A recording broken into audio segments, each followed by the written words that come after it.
अगर आप वृश्चिक के हैं तो आपके लिए कहना चाहूंगा कि वक्त की कमजोरी को अपनी कमजोरी ना समझना, क्योंकि वक्त बदलेगा तो आपका जीवन भी बदलेगा।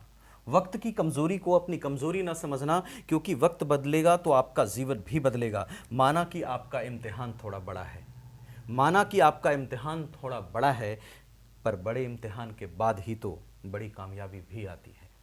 समझिएगा, अगर आप वृश्चिक राशि के हैं तो ये चीज़ें आपके लिए मैंने कही है। नमस्कार दर्शकों, स्वागत है आपका हमारे YouTube channel secret of luck पे। आज की वीडियो में हम बात करेंगे वृश्चिक राशि वालों के लिए अगस्त राशि फल के बारे में। अगस्त का महीना कैसा रहने वाला है, क्या क्या पॉजिटिव स्थिति सूर्य और मंगल की स्थिति से बन रही है। जी हाँ, सूर्य और मंगल के प्लेसमेंट से क्या क्या पॉजिटिव स्थिति बन रही है इस महीने, उस पर चर्चा करेंगे। क्यों ये महीना आपके लिए बड़े बदलावों वाला आप नजर आ रहा है, इस पर चर्चा करेंगे। और ऑफकोर्स जो बातें, जिन बातों का आपका ध्यान रखना चाहिए इस महीने में थोड़ा, उस पर भी चर्चा करेंगे, डिटेल में जानेंगे सब कुछ। बहुत कम समय में वीडियो इंपॉर्टेंट रहेगी, आप लास्ट तक देखना। देखिए, सबसे पहले अगस्त के लिए बात करूं तो मंगल जो है, केतु यहां 10th हाउस से निकल करके 28 जुलाई को यहां चले आए, यानी अगस्त के महीने में मंगल आपके लाभ भाव में रहने वाले हैं, राहु केतु के दुष्प्रभाव से मुक्त हैं। तो जो अगस्त का महीना है वो कुछ समय बाद आपके लिए ऐसा रहने वाला है जहां पर एंगर, एंजाइटी आपके लिए कम होता हुआ दिखाई दे रहा है, क्योंकि लग्नेश दुष्प्रभाव से बाहर आया है। हेल्थ इश्यूज अगर थे तो वो आपके कम पड़ेंगे इस महीने में, या खत्म होंगे। अगर छोटे हेल्थ इश्यूज हैं तो खत्म होंगे या कम पड़ेंगे, ये दिखाई दे रहा है। उसके साथ साथ देखिए, मंगल जब इनकम हाउस में यहां पर बैठे हैं, निश्चित रूप से इनकम को एक्टिवेट करेंगे। आपका ध्यान इनकम को बढ़ाने के प्रति, अपने काम के प्रति बढ़ेगा, और ये चीजें आपके लिए पॉजिटिव दिखाई दे रही है इस महीने में मंगल के प्लेसमेंट से। दूसरी चीज देखिए, सूर्य आपके कैरियर प्रोफेशन के लॉर्ड, 16 अगस्त तक सूर्य आपके कर्क राशि में रहेंगे। बहुत अच्छी प्लेसमेंट है। देखिए, 10th का लॉर्ड होकर के, केंद्र का लॉर्ड होकर के त्रिकोण में जाएंगे, केंद्र त्रिकोण राजयोग यहां पे सूर्य क्रिएट करेंगे। तो 16 अगस्त तक सूर्य भाग्य भाव में रहेंगे। भाग्य का साथ आपके प्रोफेशन कैरियर में दिखाई दे रहा है। भाग्य की वजह से अगर काम रुका हुआ था तो सूर्य यहां पे बना सकते हैं। कुछ धर्म के प्रति आपकी रुचि भी बढ़ा सकते हैं, और पिता से आपके संबंधों को बेहतर कर सकते हैं इस महीने, और पिता के साथ अच्छे संबंध से भी अच्छे काम आपके बन सकते हैं सूर्य के इस प्लेसमेंट से। फिर 17 अगस्त से सूर्य देखिए यहां चले आएंगे अपनी ही राशि में, सिंह राशि में, 10th हाउस में। 10th हाउस को बल प्राप्त होगा पूरी तरह से। केतु सूर्य के बल में वृद्धि करेगा, और वहां पर जो सूर्य की स्थिति बनेगी 17 अगस्त से, आपके कैरियर प्रोफेशन में ग्रोथ के चांसेस बहुत अच्छे बन रहे हैं। साथ ही जॉब के चांसेस भी बन रहे हैं। अगर नए जॉब के लिए आप ट्राई कर रहे हैं तो वो आपको मिल सकता है 17 अगस्त से। उसके बाद अगर प्रमोशंस ड्यू है, प्रमोशन मिल सकता है। और कैरियर ग्रोथ में अगर आपका कोई भी प्लान जो है वो एग्जीक्यूट नहीं हो पा रहा है तो 16 अगस्त के बाद जब सूर्य यहां पे आएंगे तो एग्जीक्यूट भी हो सकता है। हालांकि 16 अगस्त तक भी स्थिति खराब नहीं है, लेकिन पूरे महीने देखें तो कैरियर प्रोफेशन के लॉर्ड आपके 9th और फिर 10th हाउस में 17 अगस्त से अच्छी पोजीशन बना के रखे हैं, जो कि कैरियर प्रोफेशन के लिए अच्छा दिखाई दे रहा है। उसके बाद देखिए, बुध आपके इनकम लॉर्ड पूरे महीने रहेंगे भाग्य भाव में। इनकम लॉर्ड का भाग्य भाव में जाना यह भी अच्छी स्थिति है। कुछ समय तक सूर्य और बुध का 16 अगस्त तक बुध आदित्य योग का भी निर्माण होगा, वो भी एक अच्छी स्थिति है, जहां पे आप अपने मैनेजमेंट से भाग्य को बेहतर करने की, कैरियर प्रोफेशन को बेहतर करने की कोशिश करेंगे, और उसमें आपको सफलता मिलने के भी चांसेस अच्छे दिखाई दे रहे हैं। उसके बाद देखिए, इनकम को लेकर के भी बात करूं तो इनकम लॉर्ड होकर के यहां पर हैं और प्रोफेशन लॉर्ड के साथ हैं, तो प्रयास भी करेंगे और कुछ हद तक आपको सफलता मिलने के भी योग बन रहे हैं, जहां पे आपके लिए इनकम अच्छे क्रिएट हो सकते हैं वहां पे।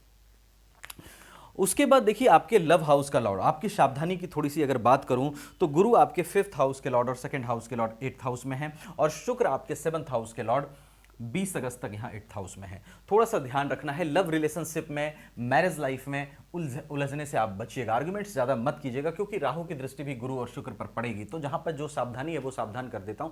तो फैमिली का मैटर हो, चाहे आपका लव लाइफ का मैटर हो, चाहे आपके मैरिज का मैटर हो, क्योंकि 2nd हाउस और 7th हाउस दोनों का लॉर्ड 8th हाउस में है और राहु से दृष्ट है। तो 20 अगस्त तक स्पेशली जब तक शुक्र वहां रहेंगे, आप मैरिज लाइफ में सावधानी से थोड़ा सा चलिएगा। पार्टनरशिप वगैरह में भरोसा थोड़ा सा सोच समझ के करिएगा लोगों पे, और मैं जो है लव लाइफ में भी थोड़ा सा आर्गुमेंट्स वगैरह से बचिएगा। तो ज्यादा कुछ खास प्रॉब्लम आपके लिए नहीं है, क्योंकि 21 अगस्त से शुक्र जब यहां चले आएंगे तो फिर मैरिज लाइफ में आ रही समस्याएं, अगर थोड़ी बहुत सावधानी आपको रखनी भी है मैरिज लाइफ में, तो 21 अगस्त के बाद वो चीजें आपके लिए ठीक दिखाई दे रही है। देखिए, आप अगर वृश्चिक राशि के हैं तो आपके लिए निश्चित रूप से कहना चाहूंगा कि एक ऐसी राशि है आपकी, एक ऐसे इंसान है आप जो अपने जिंदगी के सही प्रिंसिपल से, गुड प्रिंसिपल से कभी समझौता नहीं करता।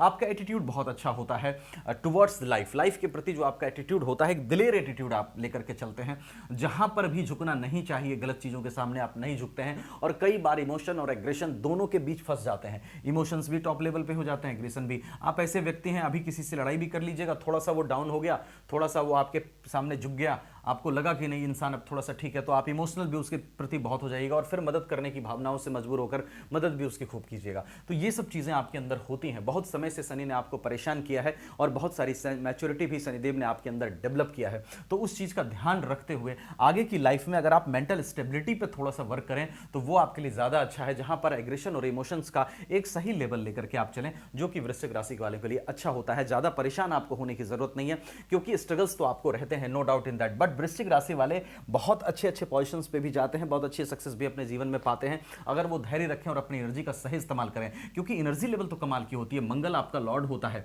मेष से ज्यादा वाइब्रेंट एनर्जी वृश्चिक की होती है, जबकि मेष का भी मालिक मंगल होता है, लेकिन वृश्चिक का जो एनर्जी है लेवल है वो कमाल का होता है।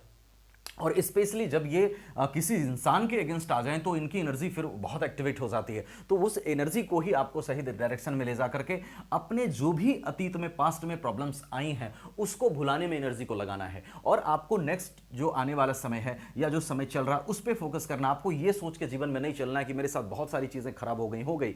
देखो बहुत सारे लोग हैं इस दुनिया में जिनके साथ विगत जीवन में बहुत सारी चीज़ें खराब हुई, लेकिन जब वो फिर बैकअप किए तो बहुत अच्छे पोजीशन पे गए और तब उनको ये तकलीफ नहीं हुई कि हाँ मैं पहले क्यों खराब स्थिति में था। तो आप इस चीज को समझिएगा, जब मैंने स्टार्टिंग में ही कहा जब वक्त बदलेगा तो आपका सिचुएशंस भी बदलेगा। हाँ, एक चीज है कि इन सभी ग्रहों की स्थिति के साथ साथ आपके चार्ट में, ये तो गोचर आधारित व्यवस्था से मैंने चीजें बताई, आपके चार्ट में सभी ग्रहों की क्या पोजीशन है, महादशा किसकी चल रही है, अंतरदशा किसकी चल रही है, सटबल में ग्रहों की क्या पोजीशन है, सभी बातों पर प्रेडिक्शन निर्भर करेगा। तो आप कंप्लीट इन्फॉर्मेशन के लिए अपनी चार्ट भी एक बार जरूर दिखाइएगा। मुझसे दिखाना चाहें व्हाट्सएप नंबर वीडियो डिस्क्रिप्शन में मिलेगा, आप वहां कांटेक्ट कर सकते हैं, कहीं और दिखाना चाहें वहां भी दिखा सकते हैं। वीडियो को लाइक शेयर करके चैनल को सब्सक्राइब करना बिल्कुल मत भूलिएगा, क्योंकि मैं हमेशा कोशिश करता हूं आपको कम समय में अच्छी से अच्छी जानकारी दे सकूं गोचर का फल, और उसके साथ साथ मोटिवेट भी कर सकूं। तो चैनल को सब्सक्राइब भी जरूर कर लेना। Thank you so much.